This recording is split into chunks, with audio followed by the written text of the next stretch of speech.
Gonna carry on admitting people as they join in the background, but I'll make a start by introducing our very welcome guest today, Suzette Woodward. She is a former paediatric nurse who's now a visiting professor of patient safety and a national patient safety advisor. She's worked at a number and variety of national organisations and has a doctorate in patient safety, as well as a master's in clinical risk. She's also, astonishingly, written 2 books, and her third, Patient Safety Now, is out in October of this year, which is awaited excitedly. Um, and we're privileged to welcome her today. She came to our first ACE event a couple of years ago, and we're thrilled that she's agreed to join us again. So, Suzette, without further ado, I'll hand over to you and let you get going. Welcome. Oh, thank you so much, Pippa. That's just absolutely brilliant. Now, let's share. Let me know what you can see. Can you see all my emails? Can you see my slides? Yes, we can see slides. We can see lots of little slides. Yep. Let me get that. So now you can see it big. Yeah. Yes, that's right. Perfect. So I was asked to talk about how to create a just and learning culture today, and for any of you that attended the session that I did all those years ago now, uh, I started to introduce the whole concept of a just culture, and I talked about the Mersey care journey, and I showed you a video. If anyone wants to look back on that video, I can give you links to that. Not a problem at all. But we've learned a ton of stuff since then, and I hope that what I'm going to share with you today will help you really think about what does this mean for me, and what can I do differently in the future. So have a think about all the questions as I'm talking that can be in relation to a just and learning culture or any aspect of patient safety. I'd be more than happy to chat to you and answer anything you have to say. So one of the crucial things I need to get across is that there are some building blocks that create a just and learning culture. As in all culture, it isn't something that you just take off a shelf and go, right, we'll implement this lovely tool. It is much more complex than that. And the first thing we need to think about, I'm going to talk to you about, is reframing safety. So the safety geeks amongst you may well have heard of the terminology that's starting to get into our safety language, which is safety 1 and safety 2. And again, I will explain what these are, and both form the foundation and enhance a restorative just culture. Number 2, we absolutely cannot have a just and learning culture if we don't understand our context culture and the conditions that people work in. And finally, number 3, which is so important, we need to address these issues such as inclusivity, diversity, and equality, tackle incivility and bullying, and build a psychologically safe environment and care for the people who care for patients. So those are the 3 key kind of messages associated with the building blocks as to what we're trying to achieve. So nothing sits in isolation, absolutely nothing. None of you, none of, I don't sit in isolation of anything, and none of anything that we do with interdependencies surrounding us. And in respect of a just and learning culture, we know that it's just dependent on things like the way in which we speak to each other, the kind of questions we ask in a much more positive way, which is using things like appreciative inquiry. The safety 1 and safety 2 mindset and philosophies that I've mentioned, psychological safety, civility, and kindness. I'm going to put the positive spin on that, and the restorative approach to a just culture, which also is about a just and learning culture, but it's a restorative approach that Sidney Dekker talks about in detail. On that equality, inclusivity, and diversity. So you can see that there's just not one thing. It's all of these things work well together. And if you get all of these sorted, then you know that you actually have a really, really good safety system. So let's then move on to reframing patient safety. What do I mean by that? Well, surely you'd think, well, we've been doing safety for decades and decades, if not much longer than that. In the early days of Florence Nightingale, she would have been talking about creating a safe environment for her patients. But really, the whole history in the world of safety kicked off in around about the late 1990s, early 2000s, and with lots of people starting to try to understand what could we do in safety, and what could we do particularly in healthcare. This wonderful book, Still Not Safe, although it talks about American medicine, really provides us with a lovely historical reflection on where we've been and a few clues as to where we should go in the future. It is one of the best books on safety that I know, but is probably predominantly for those that really, really want to understand its history. But within it, and others who are researching safety, it says that there are tools that we've adopted from other high risk industries, because that's what we did. We looked to others and said, well, how do you get safety? And the aviation industry seems to have managed to crack all of that, and there is a significant reduction in crashes and harm associated with flying. So surely we should just do the same. So we adopted obviously things like instant reporting and instant investigation. But we also adopted some of the tools and techniques that they use, like 5 whys, root cause analysis, Swiss cheese model, and Heinrich's triangle. These are just a few of the things that we've been using to try to figure out what is going on, why is it going on, and what could we do differently. But in that 20 years, there has been also in parallel researchers to say, are these any good? Do these actually help us figure out what is actually happening? So the summary of that is that the 5 whys is considered far too simplistic, that you can't just ask 5 questions and you'll get to the root cause. It just doesn't happen like that. And even the tool that we use in terms of root cause analysis really only tends to get to the surface of the problem. It's actually a really lovely analogy when we talk about gardening and safety, when we think about root cause analysis, because of the use of the word root. And we think about the plants that we might have in our gardens. If any of you are keen gardeners, you'll know that it's really important where you put your plants. So what kind of soil they have, but also whether they like shade, or whether they like damp, or whether they like sun, and so on. And if you put your plant in the wrong place, no matter what you do, you can water it, you can feed it, you can do all sorts of things on the surface. It's not going to thrive as well as it would if you put it in the right place or use the right soil, and so on. So this is, for me, the parallels with healthcare. I think what we do with root cause analysis is that we try to sort of deal with the surface issues. So we say things like, oh, if only we could change the policies and procedures, and if only those people wouldn't make mistakes, that would be really lovely. And if we could just make them communicate better, that would be great. What we're doing is we're dealing with the contributory factors. We're dealing with that surface stuff without ever truly getting to the root cause. Now, it's really hard to get to the root cause. That's probably why we don't get there very often, if ever. And so we have to really think about, can we do this differently, so that we might actually find some factors that are causal enough that we might actually start to prevent things from happening in the future. James Reason's Swiss cheese model, often referred to in many, many speeches and articles on safety. But actually all James ever wanted was some sort of metaphor that would explain the kind of thing that happen if you make a certain decision, say 5 years ago, when they make decisions about the funding for mental health, for example, or community healthcare, or other aspects. That decision that somebody's made 5 years ago will have consequences. Now, those consequences will be both positive and negative.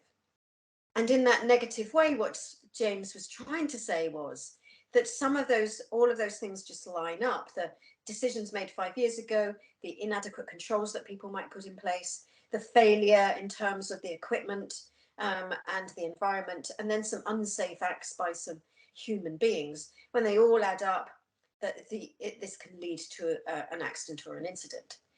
But he himself would say this is not a guaranteed way of trying to figure out why things have happened. And it definitely doesn't really tell you what can I do differently, because the holes don't really line up. It isn't really as simplistic as that. And Heinrich's triangle was, interestingly to say, made up by Heinrich himself in terms of the numbers. numbers are just his way of, again, like Jim saying, I just want to give you a sense that for all of the small things that happen, then there are some more serious things happening, and so on and so on. And so the Heinrich triangle is again another metaphor with what is actually happening. The other route to try to figure out what is happening in safety is the retrospective record reviews that have been conducted throughout the globe. It started in New York, and they've been in the UK, they've been all over the world, New Zealand, Japan, Europe, and all sorts of places in Europe and so on. And the statistics associated with the retrospective record reviews ranges from 4.6% of our patients are being harmed to over 20% of our patients are being harmed. They usually use the same methodology and some tweaks in the methodology, but the methodology for record reviews are flawed for a number of reasons. One, that our records never really truly tell us the whole detail about what a patient has experienced. Number two, it is subjective. What I think is severe, somebody else might think is not. And it is also subjective in terms of what we think is an actual complication versus an incident versus an error versus all of those other things. However, having said all of that, these record reviews have led to statistics that have now stuck in our language and our terminology. So again, you will find that speeches that get made by our secretaries of state and others will often reference this statistic of 10%, which is 10% of our patients are being harmed by the care provided. I was lucky enough to be a researcher on this piece of research with Charles Vincent and colleagues. And it was actually only a very small study. It was 2 hospitals, which were in London. And so it was very much looking at acute care, didn't include maternity, it didn't include mental health, it didn't include community and so on. And so it really only gives us a tiny glimpse into what the actual scale is. Some other researchers tried to quantify it in terms of the number of deaths and whether that's an appropriate number and so on. In some respects, in my view, getting hung up on the actual statistic is probably distracting. And actually what we should just do is accept that things go wrong, things don't go as planned or as expected. And what we need to do is figure out how can we prevent them as far as possible. And the only way we have for counting are incident reporting. And even them, they don't really tell us the true picture, because incident reporting is, again, very skewed, and you cannot ever report every single thing, and neither should you, in terms of what is going wrong in healthcare. But also, you're not reporting in any way, shape, or form the things that are going right. So this is why there's an opposite statistic in this picture that you've got in front of you, which is the 90%.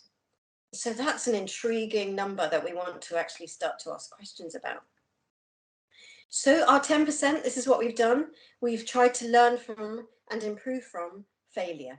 So we've focused all of our efforts for the last 20 years or so, thinking about the failure, the errors, mistakes, incidents, complaints, claims, and all sorts of other names that we tend to put on these things, like serious incidents and never events and so on. We love categorizing things in the health service, don't we? And what we try to do is learn from them, because that feels intuitively the right thing to do. And there is nothing wrong with that, but there is a missing component here that I will get onto. And then, as I've mentioned, we've used methods lifted from other high-risk industries, which are usually fit for linear systems. So you might say, well, what is a linear system, Suze? Well, a linear system is something that goes along in a lovely, straight, neat line. And so very similar to a production line. So example, if you're making a car or creating a washing machine, you have loads and loads of products and tools and stuff at one end, and it goes all this lovely line, and you get to the other end with a car that hopefully works as well as it should do. Healthcare just isn't like that. We know that there are elements of linear systems, but it just isn't like that in terms of, I'm sure you're sitting there going, gosh, if my system was a linear system, I'd probably be very happy. And unfortunately, what the 10% has done, and still to this day, has focused on the individual as the problem rather than the system, which is why we need to understand this really crucially if we're going to get a just and learning culture. So the wonderful Eric Holnagel asked quite a brilliant question, which was, well, what is happening when nothing bad is happening? What is happening in that 90%? If the 90% is equal to nothing bad is happening, but how on earth do we know? And has written lots and lots of articles and books, and you can find videos as well, which show him explaining what he means by this world of safety 1 and safety 2, which he and colleagues have coined. This is what he would say a normal day is. So this is your normal day. This is what when nothing bad is happening to some extent, where people adapt and adjust to the demand that they are facing, and then they change their performance. So rather than being lovely and linear, there's something happens and you start to change your decisions and your choices and the actions that you take. You have to deal with unintended consequences and unexpected situations. That's healthcare. It happens all of the time. The last 2.5 years have given us a really massive example of what that actually is. And crucially, this is a third point is really important if you're going to get safety right, is that people interpret the policies and procedures and apply them to match conditions and patients. We will talk about that a little further because I think it's really important that we consider this issue of interpreting policies and procedures rather than the ability to actually prescribe it in absolute detail in everything that we do. And then the fourth brilliant point that people do, they're not the problem, they are in fact the solution. People detect and correct when something's about to go wrong, and they intervene to prevent it from happening. So this is our normal day. Most of it goes great, some of it doesn't, we all know that. And this is a natural variation. You will never get everything above the line. If you do, let me know, and that would be such an amazing day. So therefore, what is the 90%, the opposite to that 10%? This is what we should be doing in safety, which is, yes, we should be doing that 10%, but we also should be doing this, learning about how systems normally function. So how do they succeed? How are they great? How are they going most of the time?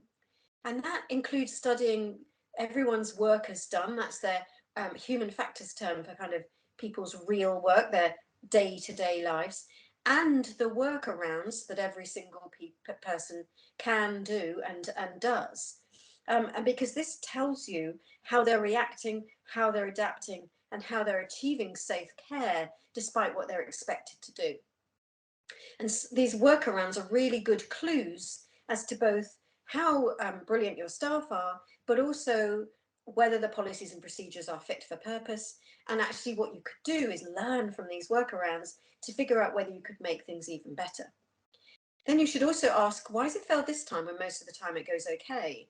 Because I think we can all agree that 90%, even if we don't know whether that's the true number, but I'm sure it's a very significant number, is most of the time. So ask, why has it failed this time when most of the time it goes okay? So look at it from that lens, and let's fix the system, not the people. And we know that there's a shift in healthcare over the last few years in trying to get us to do that by changing that serious incident policies across the NHS to the patient safety incident response framework, which really helps us try to use systems thinking to help us think how safer can we be. So this is our lovely distribution, the 10%. This is for me just to give you just a sense of scale that there's so much more than just the things that are failing that we need to study. So the definitions for safety 1 and safety 2 that Eric has coined is safety 1 is a state where as few things as possible go wrong, which would be absolutely lovely. And it's added to safety 2, which is a state where as much as possible goes right. And those two will help you have a safer, much safer system. I love this because for me, this sums up safety 2 completely, which is there comes a point where we need to stop just pulling people out of the river.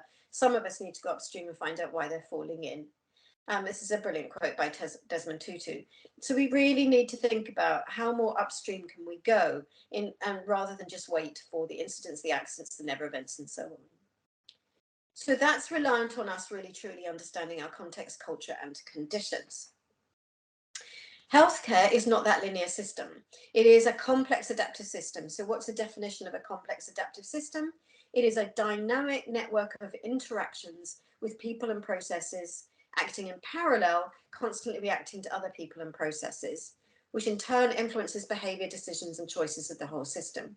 I've read that out purposefully because it's really important for us to understand every aspect of a complex adaptive system.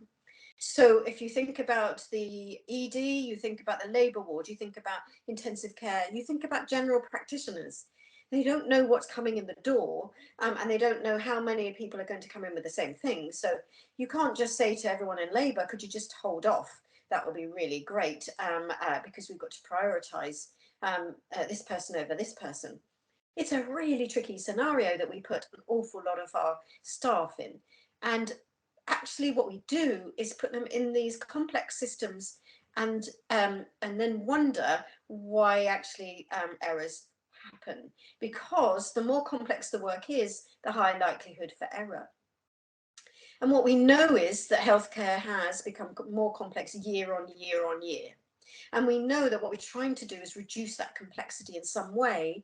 And so there's this balance that we need to achieve of reducing complexity while understanding that any change might also increase the likelihood for error. So we have to really think about how do we make our complex adaptive systems as safe as they possibly can be, knowing that they won't be safe all of the time, which is really hard kind of message to swallow. But we put our frontline staff in the more and more complex environments and seem to be shocked when they make mistakes. We should never be shocked when people make mistakes. All we should do is dispel our judgment and really ask ourselves, why did this happen? What can we do to help and support the people through all of this? And what can we do to learn? So breaking that complex system down even further, in healthcare, we have 3 further models of safety that we work in. There's ultra safe systems, high reliability systems, and ultra adaptive systems.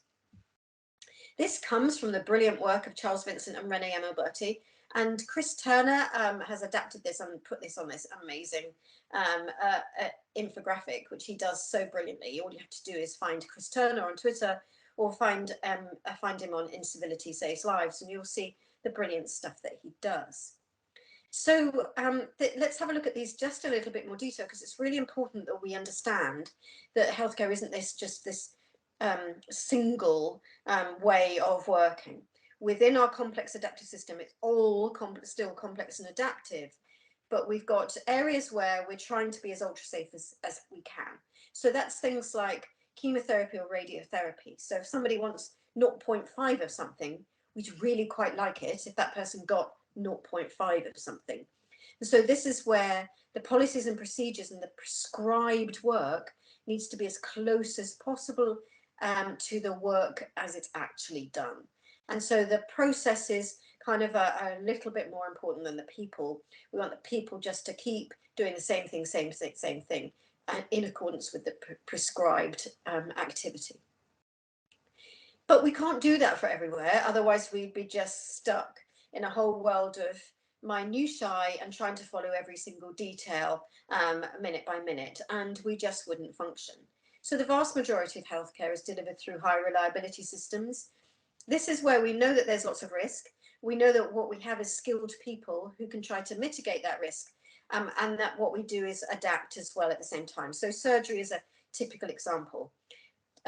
No patient is the same as much as we'd like them to be, and they're going to be, as they go through whatever it is, procedure, surgery that they have, there'll be subtle nuances that we have to think about in terms of their particular risk associated with this particular procedure or surgery.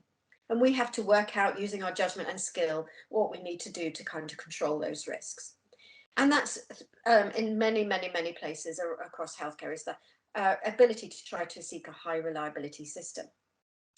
But the third one is the ultra adaptive system. These are the ones that I talked about in respect of the ED and the labour ward and so on, which is where we know that we've got to be ultra adaptive. You're basically adapting all of the time as people come in, and we make decisions and prioritise and choices and so on. And the people are significantly more important than any prescribed process can ever be.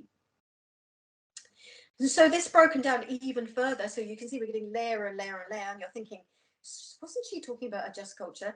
All of these things are so important for us to understand. because a just culture is all about trying to dispel your judgment about why people did what they did. And therefore, you need to understand the complexity that they're working in. So you don't judge them when you think, oh, well, that was simple. Why on earth didn't they get that right? And you don't judge them when you realize that actually this is an ultra adaptive system. So they had to adapt what they were doing. So that's why all of these things that I'm talking about underpin a just and learning culture. So drilling down even further, we get the work of Stephen Shorrock. You can find him on this wonderful blog here, where he talks so eloquently about our worlds, really. And he breaks it all up into these areas of work. So you've got the work as imagined, that's the work that people think that you're doing. You've got the work as prescribed, that's the work that people think you should be doing, that's written down. You've got the work as disclosed, which is the work that people tell you they're doing. And that will only be the case if they feel safe to do so. You've got the work as analysed, so you've got minutiae of some aspects of our work that is audited or inspected or scrutinised. And then you've got the work as observed, so you've got the people who come in, like our regulators and so on, who come in and observe what we do. Work as simulated, so those that go off and do the simulated training to try to do it as close as possible to the work that we actually do.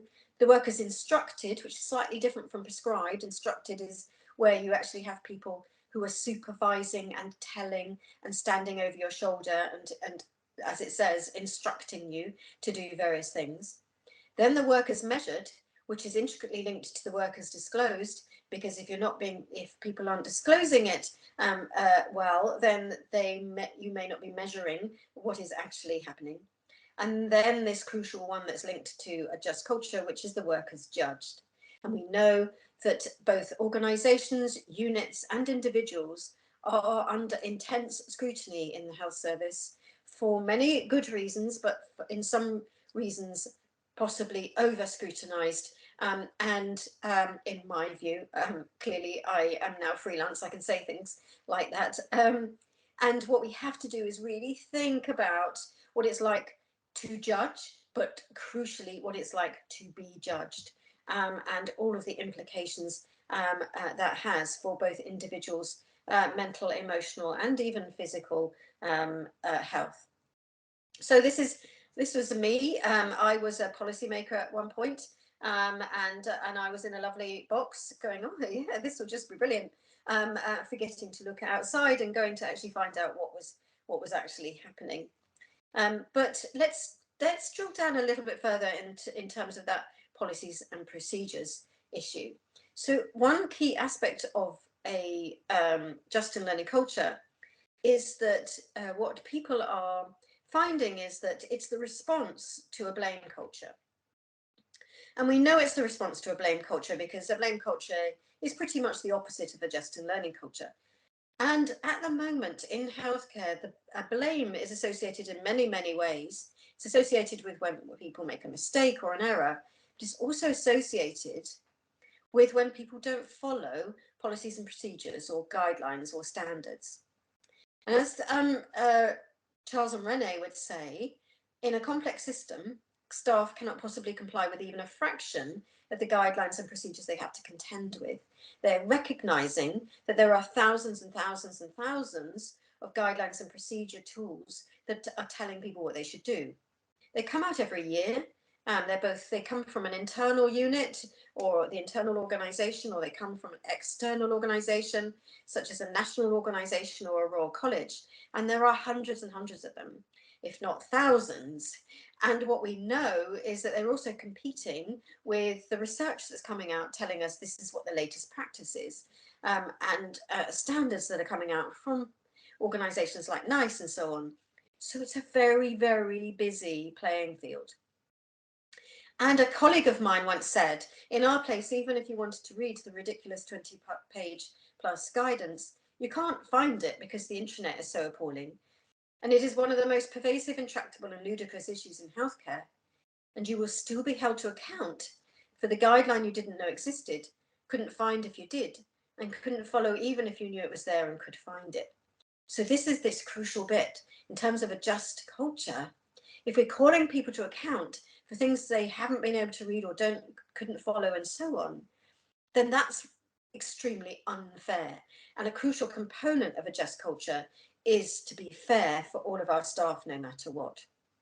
So you can help your staff by reviewing and simplifying all of your policies, make it clear where they all are, and also understand that they may not know them inside out and backwards. And you must ensure that there's a caveat that this policy may be adapted depending on the circumstances faced. So as you see, this is because they may not know it existed. It may be that they're unworkable and too long, and there was a need to work around them in order to keep someone safe. So this back to this workaround, which is a positive thing rather than a negative.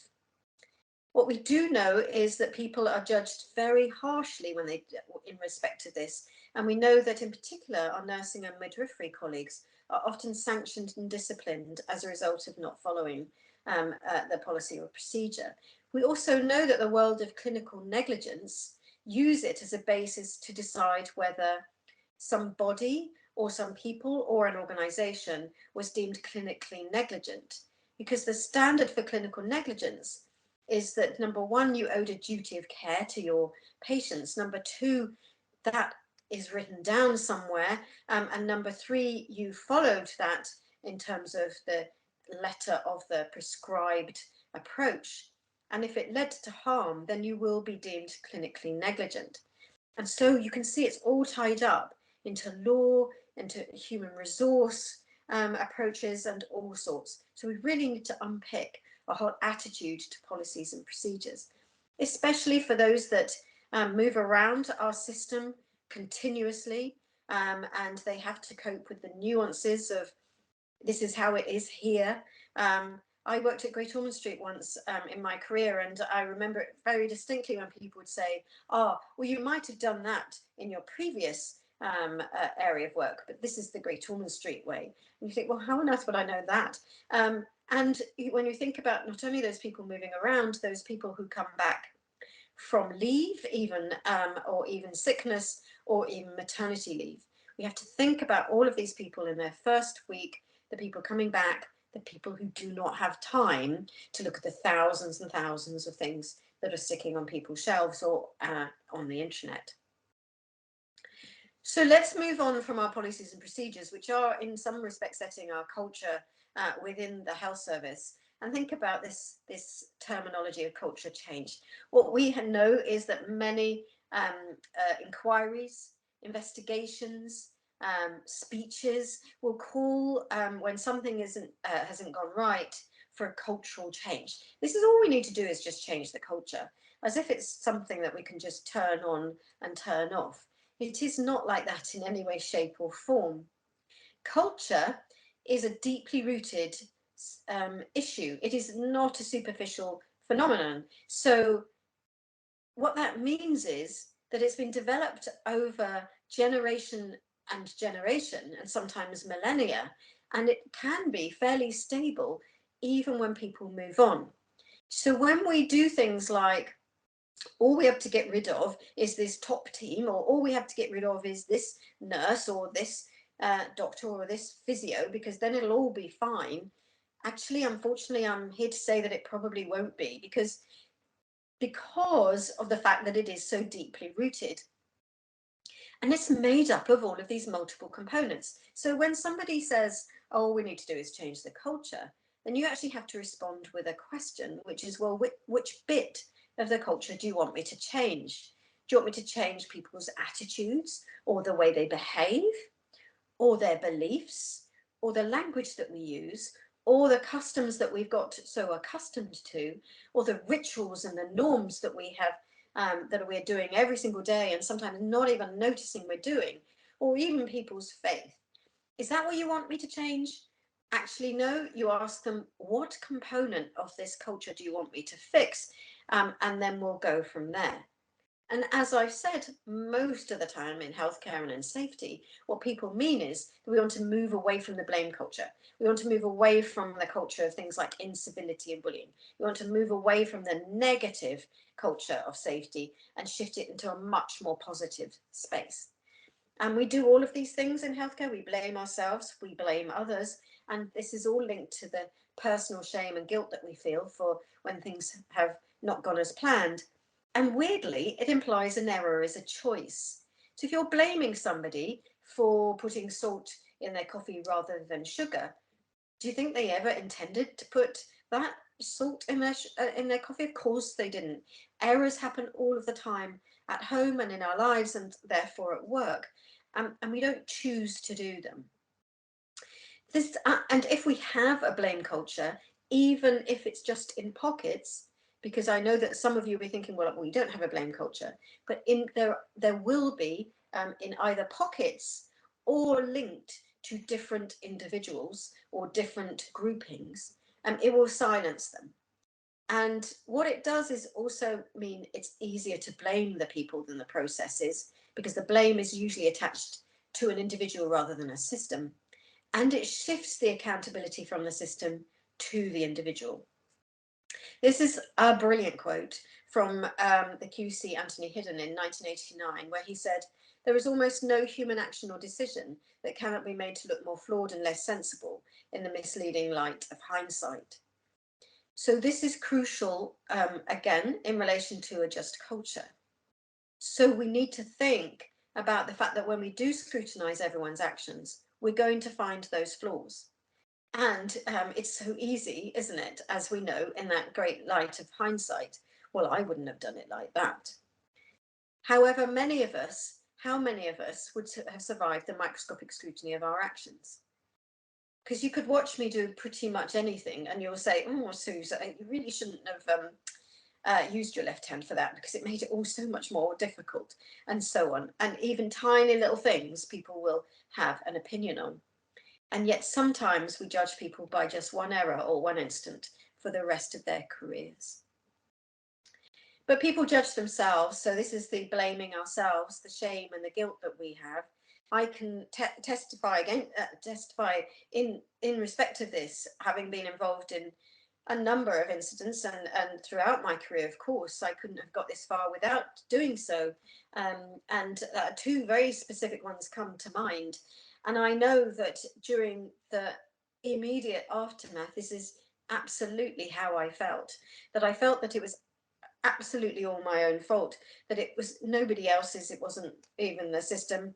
It was going to ruin every bit of my life, so that meant personally and professionally, and I felt like I was going to feel this bad forever.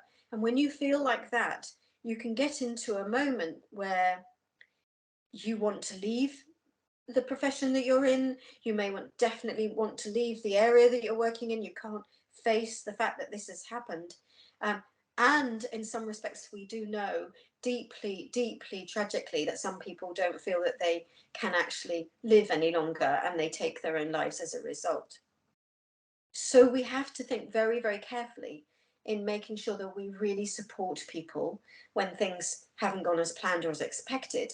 And that's at the absolute heart of a just and learning culture. The other thing that we do, though, is we sort of nudge people to continuously blame themselves. So an incident happens, we ask them to fill out an incident form. Fine. They fill out the incident form, or somebody else fills it about them, and there's a lot of personalization. It's rarely that the incident form will say, the system let this person down, and the system led to this particular thing happening. It will be this doctor, this nurse, this physiotherapist, this occupational therapist, this whoever did this. So it's always narrowing it down to personalizing it and individualizing it. We don't even rarely talk about groups or units. We tend to just talk about the individuals. And then we ask them to draw up statements or come and be interviewed if it's going to be an investigation.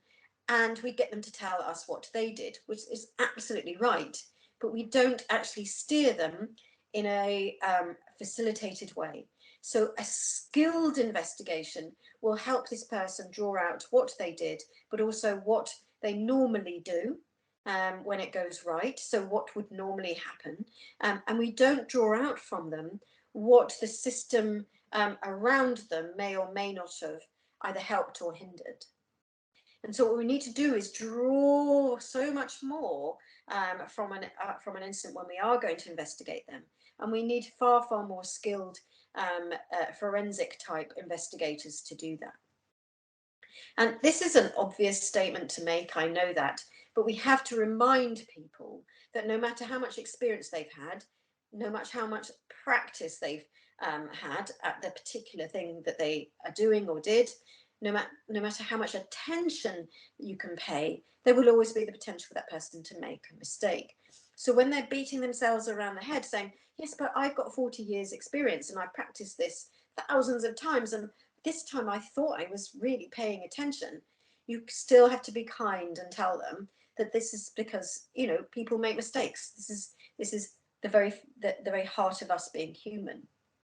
So that's why we need not only a just and learning culture, but we need that restorative just culture that Sidney Dekker talks so beautifully about, restoring trust and accountability in both the organisation, the teams, and the units that people are working in.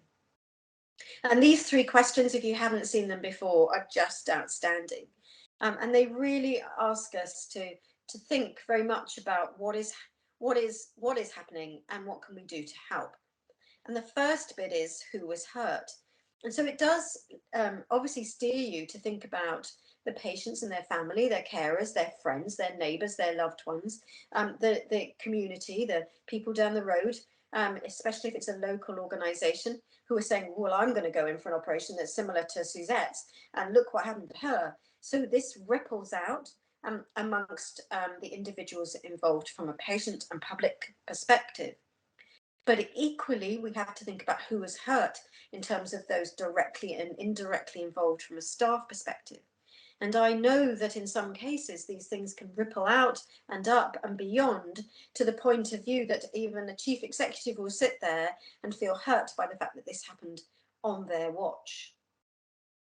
So once we've worked out who was hurt, and we know that that can be huge, we then think about, well, what do they need? So all sorts of different nuances to answer that question in terms of, what does the organisation need? Some information, some communication, some telling everybody what is actually happening and what we're doing about it. Breaking it down to unit level, group level, individual level. What do they need? Do they need to go home? Do they need to stay? Do they need to do they need some mentorship? Do they need some help in developing some skills that we've surfaced may need help with, and so on and so on. So what do they need in the immediate aftermath? Lots of support, somebody listening, lots of caring, and probably a massive hug. And what do they need over a longer period and a longer period and a longer period? We need to really think this through. And we know ultimately that most of what people need is to be able to get over what has happened, to learn from what has happened, and to be able to carry on in the same way with the additional learning as they carry on. And we know that that cannot always be the case for our patients and the public, but we can do our absolute utmost, as Sidney Dekker would say, to restore the trust and the confidence that people will have in the organisation or the area in which they're being treated. And then the final question, whose obligation is it to meet that need? Often we kind of leave people just kind of hanging and waiting. This is completely unacceptable. There is nothing worse when you're in a situation of stress. We've got those people who are personalizing and really stressed about the whole thing, both patients and staff. And then if we come up with a wall of silence, it is awful. It compounds all of it. And so please, please, please do your best to keep communicating with people, even if you've got nothing to say. So even if you just send a communication that says, I have nothing additional to say, but we're still on the case, we're still doing this, we're still doing that, it means that people aren't left completely in isolation. And what it means is that it in itself starts to completely build that trust as well, that they trust that you will tell them when things are happening and when things aren't. Otherwise, it just breeds that distrust, which then starts to breed the adversarial nature that we know that we can often have in the issues of incidents, complaints and claims and so on.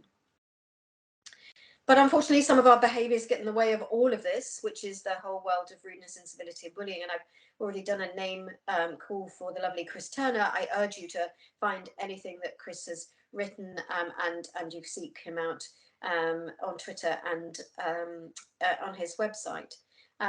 But basically, we know that there has been an impact over the last 2.5 years and more in respect to the pandemic. And sadly, unfortunately, there's been an increase in bullying for people of different gender, race, ethnicity and age. And this, in part, the research is showing, is because we've changed the way we communicate, we've changed the way we work and our working environments and conditions. And there is often more one-to-one communication occurring in isolation. And there's a blurring of lines between our work and home environments. I'm currently sitting in London talking to you, and I've done the vast majority of my work over the last 2.5 years from my desk at home. And I know of whole large organisations who've done exactly the same. I know that's very different from frontline clinicians and people who absolutely have had to be in work and at work throughout the entire time. But I'm just giving you some evidence of the fact that these changes have blurred the way in which we work and therefore the way in which we communicate and interrelate with each other. And these are counterintuitive to creating a just and learning culture. And what we know is that employees, and I would say also employers, may act or speak in ways that are much more casual and informal than they normally would in physical workspaces. But again, that whole line that Jim Reason would say is dispel your judgment, because what you need to do is try to figure out why are the people behaving like they're behaving. So you see bullying, you see incivility, you see a rudeness. What you might see is also anger and so on. But underneath, what you may not see, but we need to appreciate, is that there will be pain and grief and powerlessness and vulnerability. So again, in parallel to we know all of this has been going on in the pandemic, in parallel, we know that people have been desperately fearful, desperately pressured, desperately stressed, and experiencing an enormous amount of pain and grief and shame and guilt. And all of that will have impacted on the way that people behave towards one another. And we need to understand all of that if we're going to have a just and learning culture. And sadly, anything that makes us different means we're treated differently and can make it hard for us to speak up. All of these things. So in particular, things like our banding. So the more junior you are, but interestingly, what research is showing is that actually very, very senior people have a similar experience in inability to speak up. So very junior people have an attitude that they are junior, they are of lower status, therefore they don't have a position to interrupt or to say something or to challenge. And they have a way of questioning things that's saying, well, surely the more experienced people know what they're doing, so I don't think I should be saying, actually, I think you're about to operate on the wrong leg. But equally, the very senior are sitting there going, I think I'm supposed to know this, I'm thinking I'm supposed to know this. And they don't speak up and ask something that in fact, perhaps most people in the room don't understand. And instead, everyone goes out in ignorance. So if you are in a meeting and you are confused and you don't understand what people are saying, and there's lots of acronyms and jargon being used, don't feel afraid to say, I have no idea what a WES is or a RED is or whatever it might be, because there'll be most definitely somebody else in the room who won't know it either. But in respect to speaking up, it's not just our banding or our status, it's things like our disability or ability, our ethnicity, our sexuality, and our gender. All of these things have an impact on whether we feel that we can speak up and out. And as I've mentioned, in some cultures, speaking up to a person of higher status is very much taboo. So that's why we as leaders, and that's anyone at leaders, not just, you know, them's at the top, everyone who has a leadership role needs to learn the art of humble inquiry in order to do the first step in creating that culture of openness. So it's our duty of leaders to make it possible for people to speak to us and give them the permission and the opportunity and be really kind and listen and responsive. And this is the brilliant work of Edgar Schein, Humble Inquiry and Compassionomics. by Stephen and Anthony. So then we move on to, therefore, what some of the answers is to try to build the psychologically safe team, environment, and conditions. And this is the work of Amy Edmondson. One of her books that I would recommend is The Fearless Organization, which is great. And where she talks about psychological safety is being able to be yourself. And I really love that, but also being that you can feel accepted and respected amongst your peers and your colleagues, and that people are able to challenge when they have concerns or questions without any fear of repercussion. That's the crucial bit in all of that, because some people challenge, but then they are humiliated or belittled or ignored and so on. So there is that added without any fear of repercussion. This was very much picked up when Google did their Project Aristotle, which is a 5-year study of 250 of their teams. And they asked some crucial questions, which was, what do you think is the most important thing for a high-performing team? And this, of the 250 teams and 5 years of study, came out with the top 5. Now, how amazing is that, for one? And number two, I think these 5 are so good for safety and for creating a just culture as well. So obviously the number one, psychological safety, which triggered all sorts of people going, what the hell's this? And then they found Amy's work, and that's when her work, which was known by some, but got completely taken off after Project Aristotle. But the others, how lovely are they? Dependability, people can count on each other to get things done. Structure and clarity, it is so kind to make sure that your staff have really clear goals, roles and plans, and that they have meaning in terms of their work, and that they have the ability to feel like their work matters and that there is impact in what they do. These are just lovely, aren't they? So this is a culture in which people are comfortable expressing and being themselves. And I can't think of anything nicer. And again, it underpins the just and learning culture. Timothy Clark has taken this further in his book, The 4 Stages of Psychological Safety, where he has broken it up. So a lot of people feel overwhelmed by this sort of, oh my God, I've got to create a whole psychological safe environment. Where do I start? And Timothy would say, this is what you do. This is where you start. You start by getting inclusion safety. And this is that link to the independencies I mentioned at the beginning, which is the link between patient safety, a just and learning culture, and the whole world of inclusivity, equality, and diversity. Absolutely fundamentally, we should all be working together. And at the moment, in most trusts, they are dealt with separately, and there's initiatives and techniques and tools and campaigns all separate from each other. And they need to join up and collaborate, and it would be so much better. So the first thing is inclusion safety, that people feel safe to belong to the team. So think about those people who are new to your team. Think about those people who don't say anything. Think about those people in that different list, as it were. And by the way, we need to celebrate that different list, not make them feel different. And make sure that you think about helping those people feel they belong to the team, included in the team, and that they are listened to and respected and responded to. And you want your team to be as diverse as it possibly can be. Number 2, once you've got people feeling they belong, then they start to feel that they can learn, and they will learn through asking questions. So this is where you start to get learner safety. So again, in any of your meetings, your handovers, your briefings, your debriefings, your huddles, any of those things, ask yourself, look around and notice, are people asking questions? Is everyone asking questions? Who's not asking questions? Do I feel like we've got a psychological safe team in front of me? The third one is contributor safety, where people then, once they've started learning and they've asked questions, they then start to be able to feel that they can contribute their own ideas and thoughts. How amazing is that? And that's contributor safety. And then the final one, which is the hardest one, which isn't always achieved, which is challenger safety, which is where people can question others' ideas or significant changes to others' ideas. And you can see how hard that would be, especially if you are in a situation where you feel like you couldn't challenge the people around you. So let's just drill down a little bit more, because I think it's so important to talk about that inclusion safety. It's very much linked to Maslow's hierarchy, that we all want to be loved and belong, and we need to meet our things like our safety and our esteem and so on.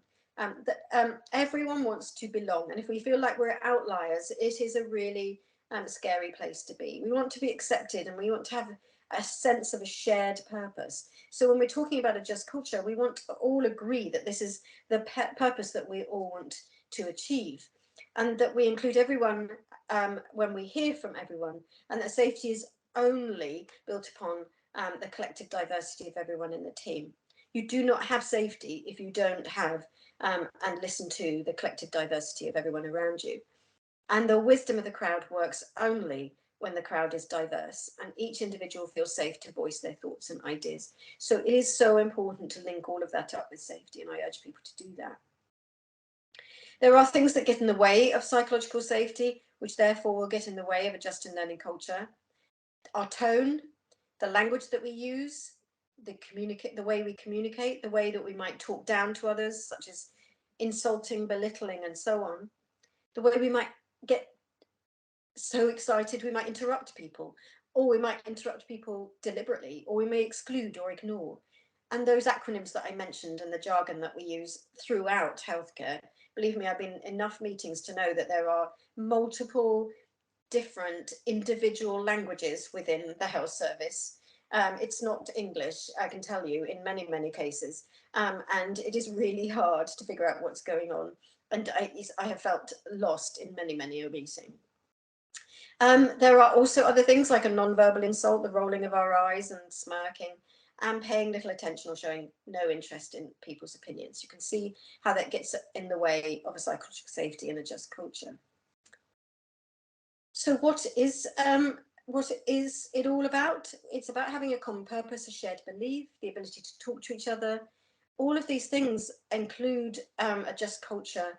It's about having a culture of appreciation, clear work boundaries, and so on. It is not about using power or fear to motivate people. It's not about just being nice.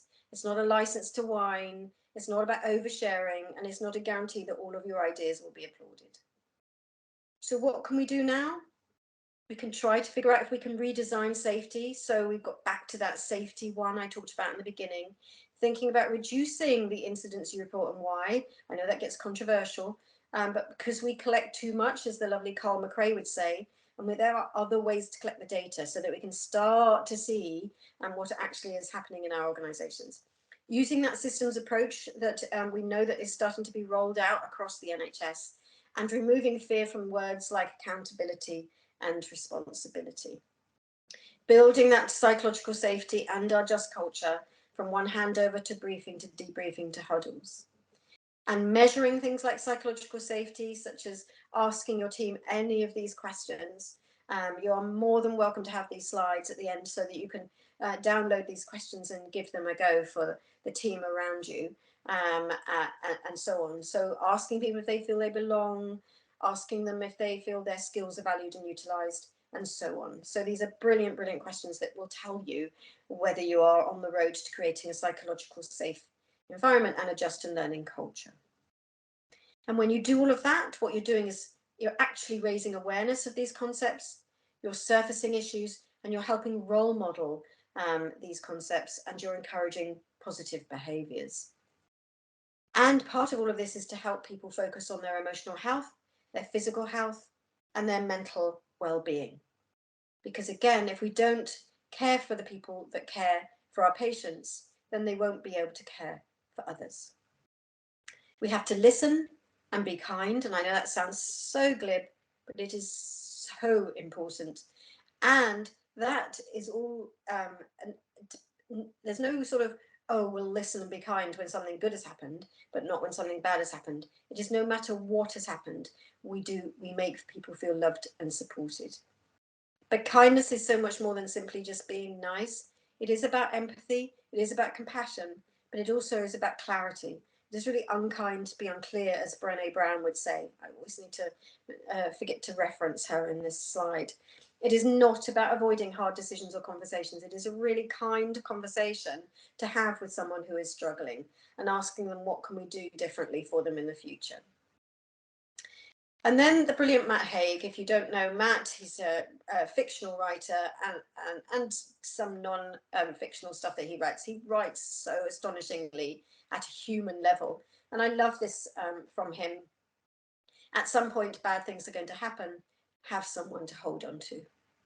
And finally, Decker and Conklin, who've written a really interesting book recently, February of this year came out, which is called Do Safety Differently, where they talk about change happens through learning. So the very fact that you're here today is that you're learning about a just culture, psychological safety, and so on.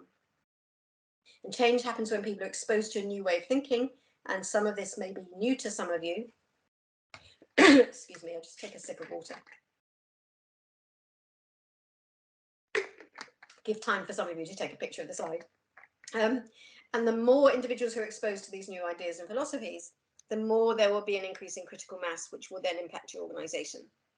So what I'm saying here is, when people say, well, I don't know, again, where to start. Firstly, it starts with you. You can role model a just culture. You can role model psychological safety. You can role model being kind. It doesn't cost you a thing. But you can also start to expose people to all of these new ideas and concepts and philosophies. And the more you expose others and the more that they like them, the more that others will be exposed to it. And you will create that critical mass in your organization. And then it will spread, hopefully, like wildfire, even. So that's, I really like their approach there, because it, for me, simplifies it all. When I think, oh gosh, I've got so much to think about and do. If I'm thinking about well, then all I need to do is educate, facilitate and influence, and wow, people will start to change. That would be really brilliant. It makes it feel less daunting for me. And this final slide is the work that we did in Sign Up to Safety, which I know that some of you will be aware of. The reason why it's there is so that you can, again, download the slides, put this, blow this up into a poster size, stick it on your wall, because this is everything that I've talked about today for you. It's a summary of everything that we know in terms of safety, and I hope that it helps you think about what you can do differently in the future. So thank you very, very much for listening. I'm going to get out of my slides now, out of my sharing, stop sharing, and now I'm back, hopefully. And yeah, thank you so much for listening, everybody.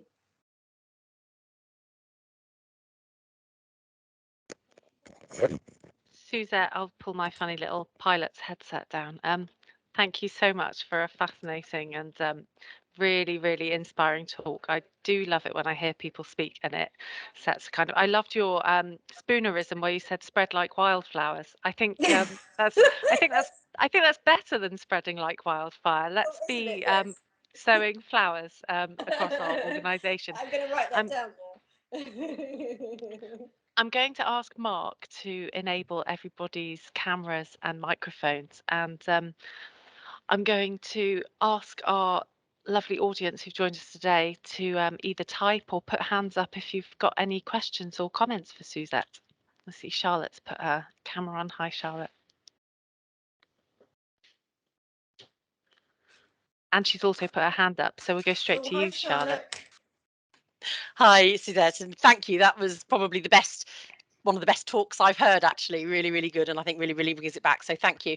I think some of it as well comes down to an understanding of, I sometimes over the years have heard staff worry, and we've only had very recently someone else say about they're worried about going to prison if they do something wrong, and some of this has been led by a case in American healthcare. But I think sometimes it's really getting down to the facts, so staff really understand the difference between criminal law and so I as we always say, unless you're going to come in and inject insulin into a bag of saline and you plan on hurting someone on purpose, then actually you're not going to find yourself in that system, and really trying to reassure staff like that. But I think I just think that was really fantastic, and I think particularly being in maternity at the moment with the huge scrutiny from the Shrewsbury and Telford Ockenden reports, and I think that slide, when you put how many of us would survive the microscopic scrutiny of our actions, I think a lot of us will start thinking, could could we have been the next Shrewsbury and Telford? And actually, I think any service that says that they couldn't be, I think would really need to reflect. I think there's certainly some things, very, very shocking cases of things that did happen. But I do think over the years, things have changed significantly within healthcare. And I think, anyone that says some of those things couldn't happen within their organizations would actually really need to take a really deep look. And so I think it's, really, really interesting. And I think we really do need to change this perspective. My biggest concern at the moment is that coming into midwifery or obstetrics is a really tough place to be for staff. I think, there is so much scrutiny. How it must feel at the moment to work at Shrewsbury and Telford must be awful. But I think for maternity services across the country, it's incredibly difficult with huge pressures and scrutiny on everyone, and public confidence at an all-time low in maternity services. So I think, really adjusting our approach would make a significant difference in how we move forward. I think what we see coming out from, the final Lockenden report is very good, and a lot of good learning that have very tangible actions. But I equally think that we're still very much around providing evidence that we're safe. It's all about this providing evidence, whereas, we've really got to dig deeper, and all the work on that culture iceberg and the bit that you see above the water, 30%, and we really need to dig deeper with that little bit more under the water and really try and get to what's causing a lot of these things, as opposed to this constant requirement to provide assurance and evidence, that ultimately in many cases doesn't actually guarantee an improvement in safety. Wow, Charlotte, you should do a lecture of your own. That's just outstanding. Thank you. No, there are so many things I'd like to pick out there, if that's all right, if we got the time. There was somebody called Lucian Leap who said, in the mid-90s, you want to worry about an organisation that says it couldn't happen here. And so, a really long time ago, he basically said, don't be those people. Don't say this couldn't happen here, and put your head down and just pretend. Because healthcare is that complex adaptive system, and it's changing all of the time. And anywhere that's delivering healthcare has the potential to not get that right. And so, and we know that even as we speak, there will be things happening that we would prefer not to happen. But what we do in healthcare, and sometimes rightly, but I fear sometimes wrongly, we do this massive ton of scrutiny on individual units or individual areas, and they sort of become the metaphor for bad. So you use the words mid-staffs and everyone goes, oh, and that's what's now going to happen with Shrewsbury and Telford. That's Morecambe Bay, Ashford, William Harvey, all these places. And it's so awful for the people who are working there. And I'm not trying to excuse anything that's happened, because of course these things need reviewing and understanding, and really, really understanding. So let's try to dispel some of our judgment as well. But really caring for the people who are working through all of this. So that breaks my heart. And providing evidence that we're safe. We're only providing evidence that we're failing. We're not providing evidence we're safe. So we're not showing people how safe we are because we don't have any of that information. So that's the different lens of looking at safe versus failure. So that, if people are asking for that assurance, they're not getting it. They're just getting instant reports and complaints, and they're expecting them to go up. And actually, I'm sorry, but at some point they should be coming down. All of that myth about they just need to keep going up. But the first point you made really is important to spend a moment on. Unfortunately, what we do find, and particularly our nurses and midwives, this real worry. They're really worried about the Nursing Midwifery Council being reported to that and losing their registration, and they're really worried about as you say, perhaps even going to prison. And it just isn't the case. And so what we need to do is dispel all of that. So I know that Andrea Sutcliffe is trying to do the dispelling in terms of the regulation, and that, and she's also trying to stop people from reporting, individual nurses who've done things that just absolutely do not need to be reported to their regulator. And we need to understand all of why people get reported and what a waste of time most of that is. but equally the work that David Marks does in terms of a just culture, where he describes different behaviours from error, risky and reckless, and then unintentional versus intentional. And we know that the vast majority of things that go on in healthcare is unintentional, either errors or risky behaviour, and occasional recklessness. And only when you get to the bordering of recklessness do you have the potential for somebody to say, you shouldn't have done this. So, for example, that would be coming to work drunk. That's a reckless thing to do. It's not something that we would all consider is the right thing to do. So there is a line to be drawn. But risky behaviour, the risks that we take, the adaptations that we take, the mistakes we make, should not be any cause whatsoever for leading to either reported to your council or regulatory system or the criminal justice system. It just shouldn't be. And why, if it is, then it shouldn't be. And it probably isn't. It's just there's this fear and myth that gets perpetuated. And we absolutely have to dispel all of that and make sure that our system's designed for the vast majority of people who work in healthcare who just come to work and it's all unintentional, the acts, the decisions, the choices and so on. So that's what we need to really focus down on, and again is crucial for a just culture. So thank you, Charlotte, that was so brilliant. Thank you. Thank you, Charlotte. I'm going to go to Helen next, and then I think Stephen after her. Helen. Hi, Suzette. Thank you for an amazing talk, and it just pulled together so much in an hour, which flew by. And I'm going to have to re-listen to it again because there was so much in it that to take it on board and make sense of it, it's going to take a while. But I think building on what Charlotte was talking about, I think there's also what I kind of worry about in a way is our organisation as a whole is in a position of fear. So when you described how those difficult and challenging behaviours are demonstrated by an individual based on vulnerability, but I think our organisation is also in that situation because, you know, we are having to stand up to scrutiny, both from regulators but also from the public, and actually we're holding the anxiety of our community. A strong sense of fear for people of what happens if I or a loved one become unwell, and so that can lead to a lot of judgment and difficulties around managing our reputation through all of that. So a lot of what you've described and what we all would really aspire to want to deliver requires quite a lot of courageous decision making to be different and to really push forward a different kind of culture. And going back to the work of Brené Brown, her kind of anecdote around, if you're not in the arena with me, taking on the slings and arrows, then I'm not really interested in your opinion, which sounds really harsh, but there is something about how we could find the courage to be stronger in positioning what is possible for us as an organisation at this time.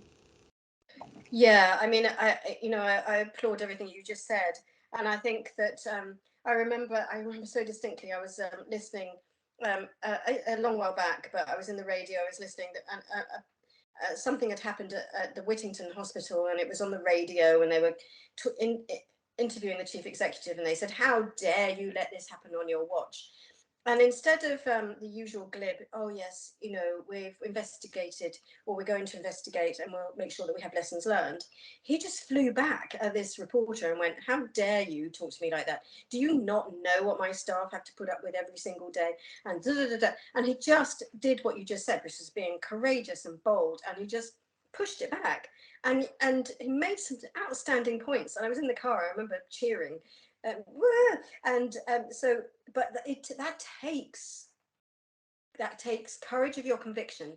It takes courage that you're saying the right thing, because sometimes it's easier to say what you think is the right thing, which is yes, I will make sure that the staff are told that they need to behave, and we'll just investigate them and we'll do lessons learned.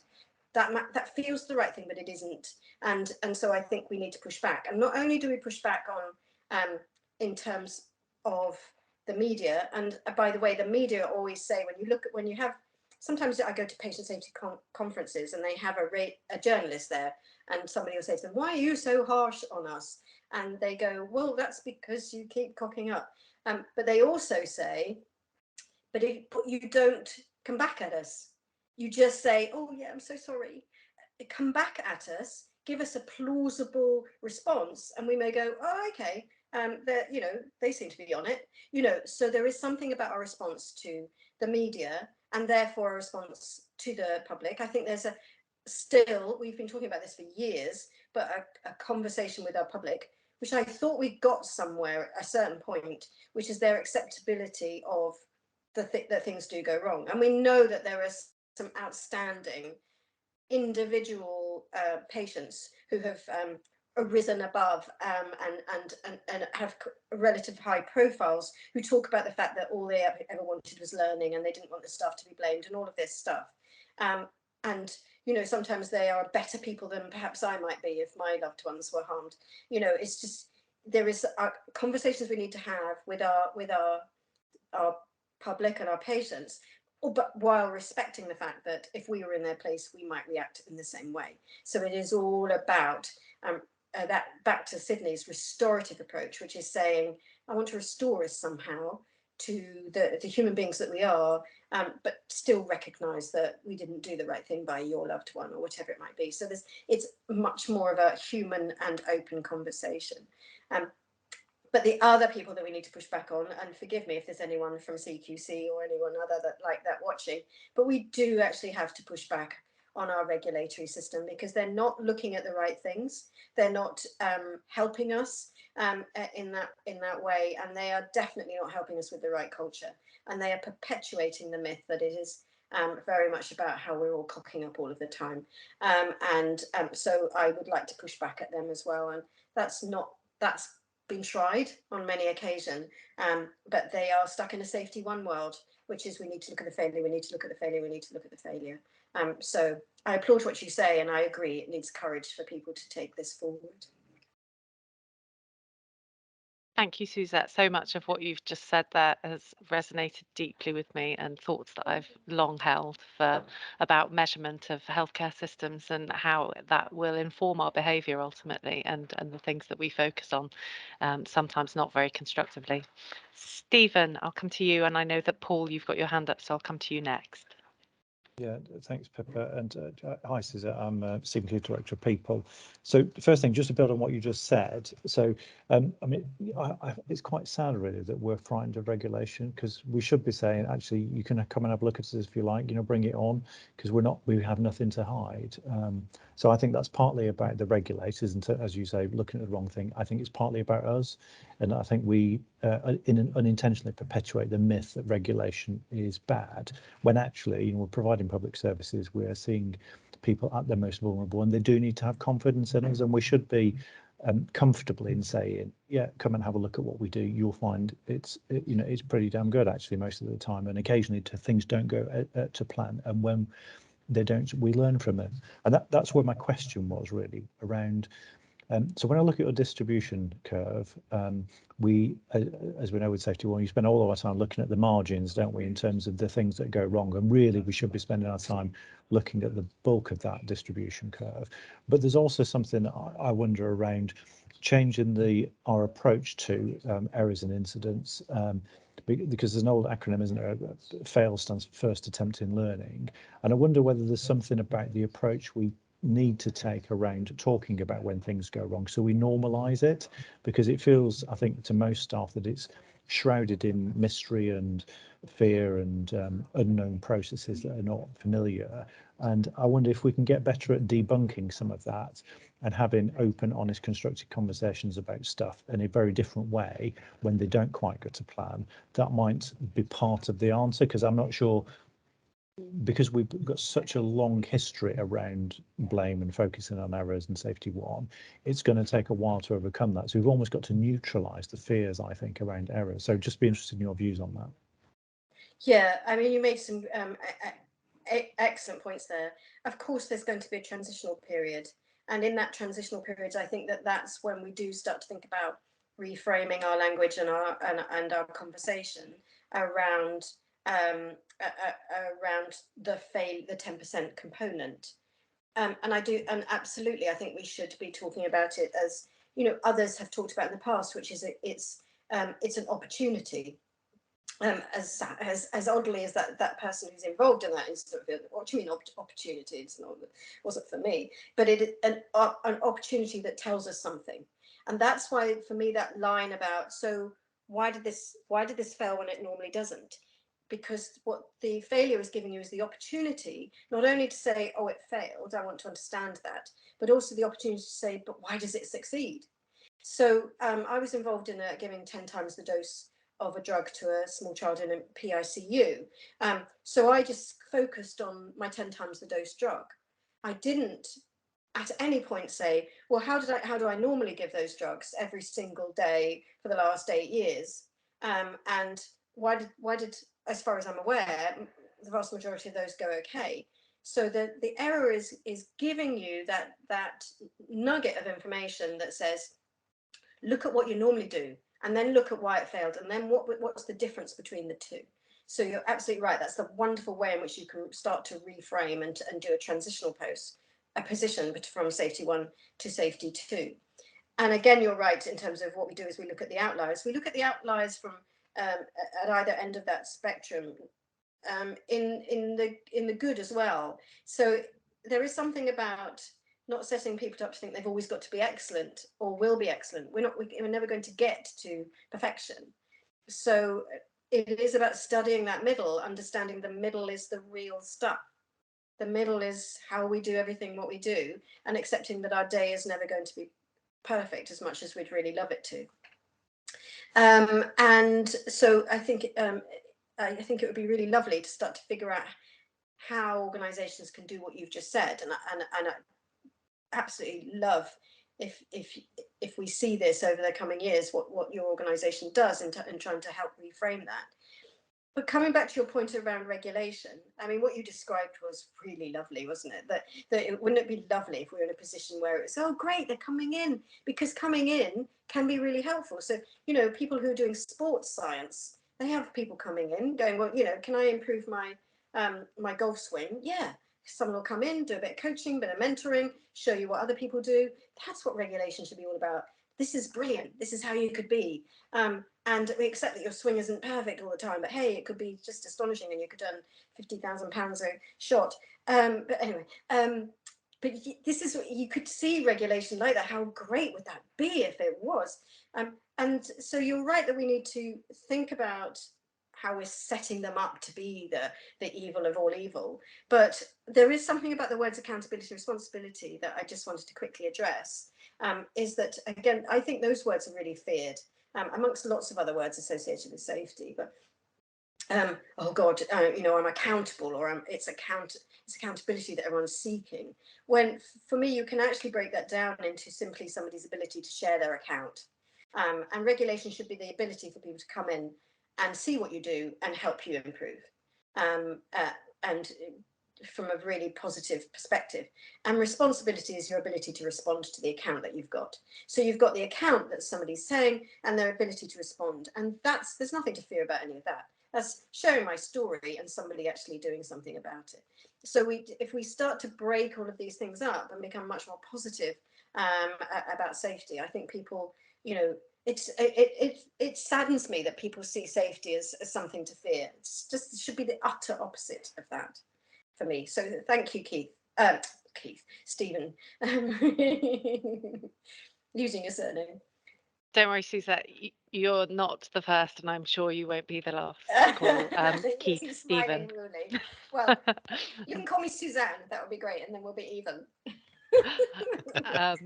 Paul, can I hand over to you, please, for I think you'll probably be our last question, and I don't think I see any more hands up, so that'll bring us nicely towards the end. Suzette, thank you very much for your usual erudite exposition on safety. What I really appreciated actually was that how we're transitioning into safety 2, and how you're starting to put some of the detail around that, about how we actually do that in practice rather than it just be an aspiration. So thank you for that. My question relates to something that I'm going to deal with later today, and I'd just be interested in your perspective. So later today, I'm going to be meeting with a patient's brother who died in our organisation recently.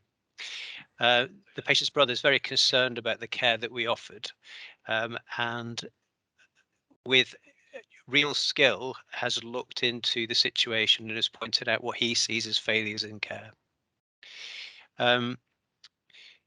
Whilst we've looked at this particular situation, what we've noticed is that there were really good aspects to the care that the individual had, lots of great practice, but there were some system issues that, you know, let us down and that we need to work on to improve. He's asked a number of detailed questions that he wants me to address, and of course I will spend some time addressing that.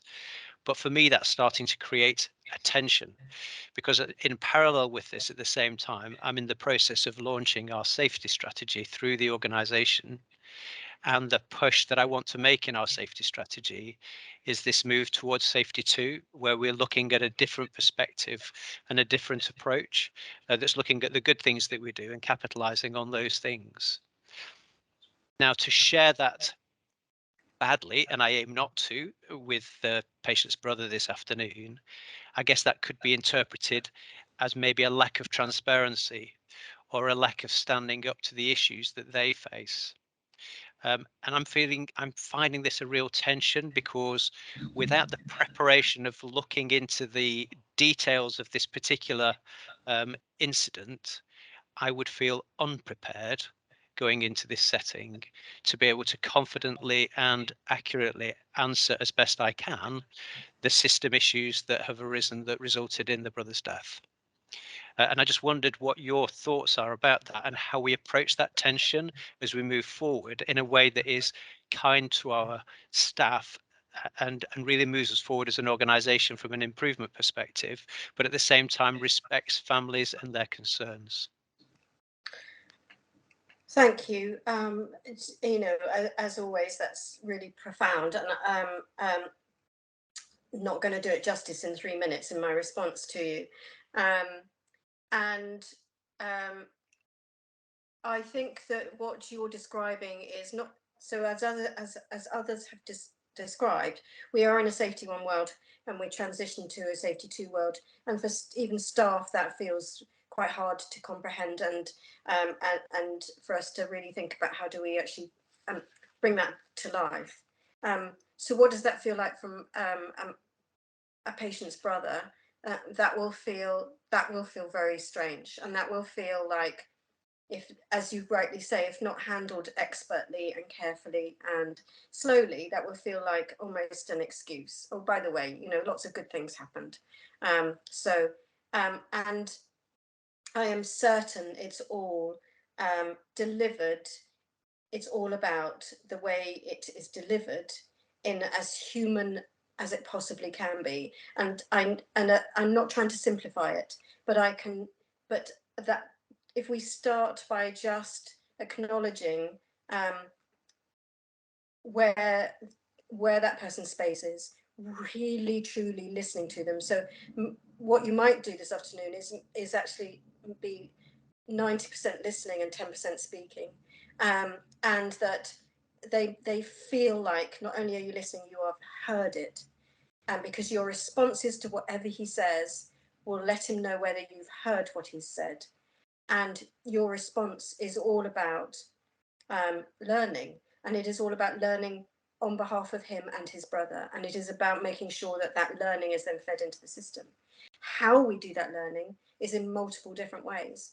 We will learn from that failure, and we will learn from the things that they did successfully, because they are the whole picture. But crucially, the shared purpose for you and him is learning, and the other shared purpose is for him to get that restoration of some sort of coming to coping with the impact that his brother has died as a result. So I think you know all of that, but I think it is hugely this afternoon, and I'm presuming that you've had conversations with this person before, but it is a lot of listening and some really substantially genuine, kind responses that keeps the conversation going, and saying this can be one of many conversations. This isn't about you coming, telling us your bit, and then bye. This can be one of many conversations, because we're in it together. This is our shared purpose together. And I know that's a really short answer to a very, very complex issue, and I wish you an enormous amount of luck this afternoon. Thanks, Suzette. Suzette brought expertly to a close right on time for all of us. It just remains for me to say thank you so much for a really, really profound and insightful talk. And I know that everybody here has really enjoyed it, and I'm sure learned a lot. And it only is left for me to say to all of us here today to be the seedlings of those wildflowers that Suzette would like to spread, and to see the humanity in ourselves and others in our day to day. So Suzette, once again, thank you ever so much, and I look forward to speaking to you again soon. Everybody else, have a good rest of your Tuesday. Thank you. Thank you. Thank you very much. Thank you, Suzette.